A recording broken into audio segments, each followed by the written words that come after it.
සමහර සිදුවීම් තියෙනවා ජීවිතේ එකපාරයි සිද්ධ වෙන්නේ. ඉතින් මේ වගේ සිදුවීමක් අපි කියන්නේ කොහොමද? I went to the library yesterday.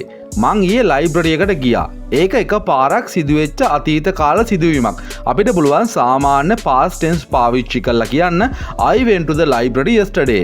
I visited the company headquarters last week. මං ගිය සතියේ අපේ ආයතනයේ ප්‍රධාන ආයතනයට ගියා. ප්‍රධාන ශාඛාවට ගිහිල්ලා එන්න ගියා. ඒකත් අතීතෙදි සිද්ධ වෙලා තියෙන එකපාරයි. අපිට සාමාන්‍ය past tense වලින් පාවිච්චි කරන්න පුළුවන් ඒ වාක්‍ය. හැබැයි සමහර දේවල් තියෙනවා අතීතෙදි එකපාරක් විතරක් නෙමෙයි සිද්ධ වෙන්නේ. repeated action නැත්නම් දිගින් දිගටම සිදුවන ක්‍රියාකාරකම් විදිහට අපිට හඳුනා ගන්න පුළුවන්. අපි මේ වෙලාවේදී කොහොමද කියන්නේ? සාමාන්‍යයෙන් past tense පාවිච්චි කරනවද? නැහැ. ඔයාට පුළුවන් would පාවිච්චි කරන්න මේ අතීත කාලයේ දිගින් දිගටම සිදුවෙච්ච සිදුවීම් කියන්න. අපි සාමාන්‍යයෙන් අපේ ළමා කාලයේ සිදුවීම් කියන වැඩි වශයෙන් මේ would පාවිච්චි කරනවා. දැන් අපි උදාහරණ වලින් ඉගෙන ගමු කොහොමද අතීත කාලයේ සිදුවෙච්ච repeated action නැත්නම් දිගින් දිගටම සිදුවෙච්ච ක්‍රියාකාරකම් කියන්න would පාවිච්චි කරන්න කියලා. වීඩියෝ එක අවසන් වෙනකම් බලන්න. මේ උදාහරණ සියල්ලම ඔයාගේ ලයිෆ් එකට එකතු කරගන්න පුළුවන්. When I was young.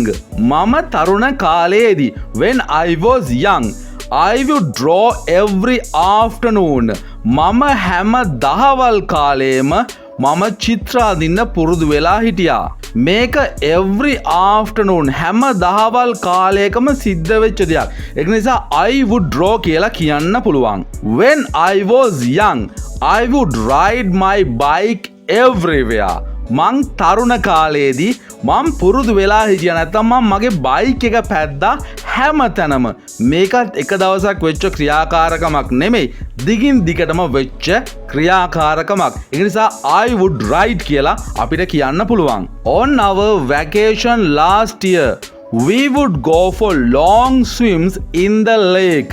ගිය අවුරුද්දේ නිමාඩු කාලේ වෙච්ච සිදුවීමක් තමයි මේකෙන් කියන්නේ. අපි විලේ පීනුවා දිගින් දිගටම. මේක දිනපතා ඒ කාලෙදි වෙච්ච සිදුවීමක්. We would go කියලා කියන්නේ අන්න ඒක නිසා. Before picking up my child from school, I would drink a coffee at the cafe. මගේ ළමයාව ස්කෝලෙන් නැත්නම් පාසලෙන් මම ආපහු ගන්න කලින් මම මොකක්ද කළේ? I would drink a coffee. මම කෝපි එකක් බොන්න පුරුදු වෙලා හිටියා කැෆේ එකේදී. When I first started my job, මුලින්ම රැකියාව පටන් ගන්න කාලේ. එතකොට අපි ටිකක් careful විදිහට තමයි වැඩ කරන්නේ. පරිස්සමින් තමයි වැඩ කරන්නේ. I would write the day's goal down before work every day. මොකක්ද මෙයා කරලා තියෙන්නේ? යාගේ රැකියාව පටන් ගන්න කාලේ. මෙයා හැමදාම ජොබ් එක කරන්න කලින් එයා දවසේ වැඩ කටයුතු ටික මොනවද මම කරන්න තියෙන කියන එක එයා වෙනම ලියාගත්තා කියලා කියනවා. මේක දිගින් දිගටම කරපු ක්‍රියාවක් නිසා I would write කියලා තමයි කියන්නේ. මෙතන write down කියන එක තමයි the day's goal මැදට ඇවිල්ලා කියන්නේ. මම goals ටික ලියා ගන්න පුරුදු වෙලා හිටියා. දිගින් දිගට මේ වැඩේ මම කළා මගේ job එක පටන් ගන්න කාලෙදී. When I was a sales rep, I would make sure I always listen carefully to what my customers wanted. මොකක්ද මේ වාක්‍යයෙන් කියන අපි හිමින් සැරේ මේක තේරුම් ගන්න උත්සාහ කරමු. When I was a sales rep. Sales rep කියලා කියන්නේ අලෙවි කරුවෙක්. මොන හරි විකුණන කෙනෙක් වෙලා ඉන්න කාලේ I would make sure කියලා කියන්නේ හරියටම දැනගන්නවා කියන එක. I always listen carefully. මම බොහොම පරිස්සමෙන් තමයි කාටද සමන් දුන්නේ? මගේ පාරිභෝගිකයන්ට. මොකද එයාලට ඕන දේවල් මට දැනගන්න අවශ්‍ය වෙලා තිබ්බ නිසා මම නිතරම එයාලට සවන් දෙන්න පුරුදු වෙලා හිටියා. Always හැම වෙලේම. Before I used English every day in my work. හැමදාම මම ඉංග්‍රීසි මගේ වැඩට යොදව ගන්න කලින් I would always have trouble spelling the English vowels. ඔයාලට මේ ප්‍රශ්නේ ඇති.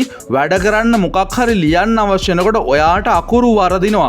විශේෂයෙන්ම ස්වර අක්ෂර vowels ඔයාට වරදින්න ඉඩ තියෙනවා.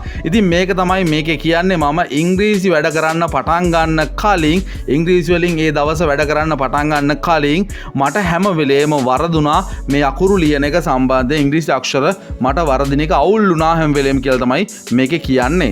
Every Saturday I would go on a long bike ride.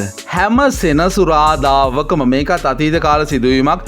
I would go on a long bike ride.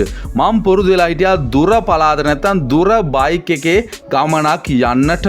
My dad would read me amazing stories every night at bedtime. ඔයගොල්ලෝ bedtime stories අහලා තිනවා නිදා ගන්න කලින් ඔයාලගේ අම්මලා තාත්තලා පොඩි කාලේ ඔයාලට කතන්දර කියලා දීලා ඇති. මෙතන තියෙන්නේ එහෙම කතාවක්. මගේ තාත්තා amazing stories කියලා කියන්නේ පුදුම සහගත කතන්දර මට කියලා දෙන්න පුරුදු වෙලා හිටියා නැත්නම් කියලා දුන්නා ඒ කාලෙදී හැම රාත්‍රියකම මම නිදා ගන්න කලින්. When I was 10 years old මට අවුරුදු 10 කාලේදී I would go to the public library every week with my grandmother. මට අවුරුදු 10 කාලෙදී හැමදාම නැත්නම් හැම සතියකම මම පුරුදු වෙලා හිටියා ආච්චිත් එක්ක පුස්තකාලයට ගිහිල්ලා පොත් කියවන්නට. Last year we'd worry about paying the rent every month. But this year we have a larger income. මෙතෙන්දී we'd කියලා කියන්නේ we would කියන එක තමයි කෙටි කරලා තියෙන්නේ. Last year we would worry about paying the rent every month. ගිය අවුරුද්දේ අපි ගෙවල් කුලී ගෙවන එක සම්බන්ධයෙන් ගොඩක් දුක් වුණා. කොහොම ගෙවා ගන්න පුළුවන් වෙයිද කියලා අපි හිතමින් තමයි හිටියේ. හැබැයි මේ අවුරුද්දේදී but this year we have a larger income. අපිට තියෙනවා ලොකු ආදායමක්. We have a larger income කියන්නේ අන්න එකට. He wanted to sell the house. ඔහුට ඕනුණා ගේ විකුණන්න. But his wife would not consent. මොකක්ද වෙලා තියෙන්නේ? ඔහුගේ බිරිඳ අවසර දුන්නේ නැහැ හැබැයි. මෙතෙන්දී අපි would not පාවිච්චි කරන්න පුළුවන්. අතීතයේදී අපිට යමක් උනේ නැහැ කියලා කියන්න. consent කියලා කියන්නේ ඉඩ දෙනවා අවසර දෙනවා කියන එක. ඔහුට ගේ විකුණන්න අවශ්‍ය වුණා හැබැයි යාගේ wife ඒකට ඉඩ දුන්නේ නැහැ.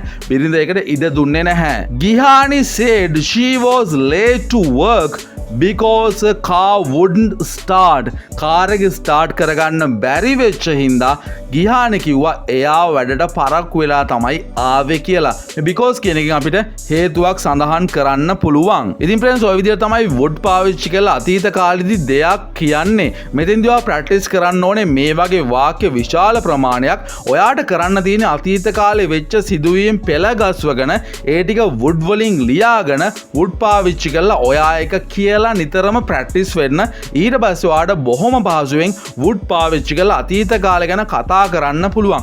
මේක බලලා විතරක් නිකන් ඉන්න එපා. අනිවාර්යයෙන්ම ප්‍රැක්ටිස් කරලා ඔයාගේ ලයිෆ් එකට එකතු කරගන්න. වීඩියෝ එක හොඳයි නම් අනිවාර්යයෙන්ම ලයික් එකක් දාගෙන යන්න. ඒක ලොකු උපකාරයක් වෙයි මේ වගේ වීඩියෝස් ගොඩක් අයට බලන්නට. ඉතින් අදට ගිහින් එන්නම්. හැමෝටම good luck. හැමෝටම goodbye.